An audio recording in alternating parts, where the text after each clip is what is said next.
Welcome back to my YouTube channel. और आज हम करेंगे 10th क्लास की पोएम जिसका नाम है a tiger in the zoo. तो चलिए इसको शुरू करते हैं, जिसको लिखा है लेस्ली नॉरिस ने। तो अब इसको जल्दी से स्टार्ट करते हैं। इससे पहले समझते हैं कि इस पोएम में जो लेस्ली नॉरिस है वो बताना क्या चाहते हैं।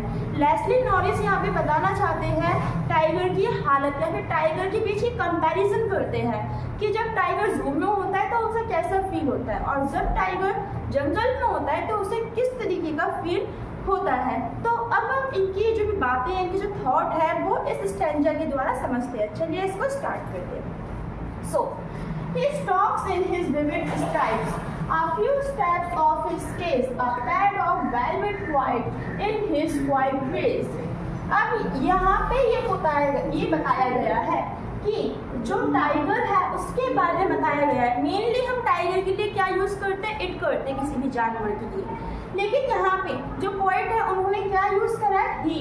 तो चलिए इसको देखते हैं। He stalks in his vivid stripes, इसका मतलब ये है कि यहाँ पे जो टाइगर है वो शान से अकड़ के चल रहा है। स्टॉक्स का मीनिंग क्या होता है, शान से अकड़ के चलना। वो भी किसके साथ चल रहा है, उसकी बॉडी पे जो सुंदर सुंदर जो स्ट्राइप्स है, जो धारियां हैं, उनके साथ। अब a few steps of his cage, लेकिन वो अपने पिंजरे में थोड़ा सा ही चल पाता है, थोड़े से ही स्टेप्स ले पाता है क्योंकि उसके पास पिंजरे में ज़्यादा जगह नहीं है। On pad of velvet white in his white race, यहाँ पे ये बताया गया है कि जो टाइगर है उसके जो पैर है, उसके जो पाउज है वो बहुत ज़्यादा सॉफ्ट है। जब वो चलता है तो बिल्कुल भी आवाज़ नहीं आती है, एकदम धीमे धीमे वो चलता है, जिस कारण हमें क्वाइटनेस फील होता है। उसी तरीके से उसने अपने अंदर का रेस का मतलब क्या होता है, एंगर, जो गुस्सा है वो भी उसने इसी तरीके से अपने अंदर दबा के रखा है। अब नेक्स्ट स्टैंजा इसमें क्या बताया गया है, he should be lurking, sliding through long grass near the water hole where the plump deer passed. अब यहाँ पे जो हमारे लेस्ली नॉरिस है वो ये बता रहे हैं कि अभी जो टाइगर है उसे जंगल में होना चाहिए, और अगर वो अभी इस वक्त जंगल में होता तो क्या क्या करता। तो सबसे पहले तो he should be lurking, lurking का मतलब है घात लगाकर देखना, घात लगाकर देखना। स्लाइडिंग थ्रू लॉन्ग ग्रास, अब इतने में ये बताया गया है कि अगर अभी टाइगर जंगल में होता तो वो ग्रास के पीछे घात लगाकर देखता। किसको देखता, near the water hole where the plump deer passed, जो मानसरोवर या फिर जो सरोवर है पानी का उसके पास जो हिरण है उसको घात लगा के देखता। क्यों देखता, क्योंकि उसे उसका क्या करना था, शिकार करना था। अब हम चलेंगे अपने अगले स्टैंजा पर। अगला स्टैंजा जानते हैं। सो he should be snarling around houses in the jungle age, baring his white fangs, his claws, and rising the village. अब इतने में क्या बताया गया है, अभी हमने इससे पिछले स्टैंजा में ये पढ़ा कि वो जंगल में होता तो क्या करता, डियर का शिकार करता। अब इस वाले स्टैंजा में ये बताया कि अभी उसे जंगल में होना चाहिए, अगर अभी वो जंगल में होता तो क्या करता। यहाँ पे आया एक वर्ड है स्नार्लिंग, इसका मतलब होता है घुर्राना, भी वो घुर्राता। और क्या होता है कि अगर आप देखोगे तो जो जंगल होते हैं इनके किनारों में क्या होते हैं, गांव बसे हुए होते हैं, बस्ती बसी हुई होती है।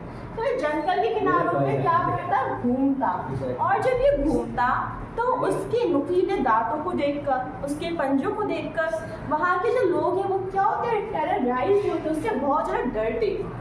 तो यहाँ पे ये बताया गया है कि अगर वो जू में ना होते हुए जंगल में होता तभी फ्री होता। अब अगले स्टैंजा में क्या बताया गया, but his loaf in a concert fail, his strength behind the bars, stalking the length of his case, ignoring visitors. अब इतने में ये क्या बताया गया है, लेकिन ऐसा कुछ भी नहीं है क्योंकि अभी वो किसमें कैद है, एक जू में कैद है।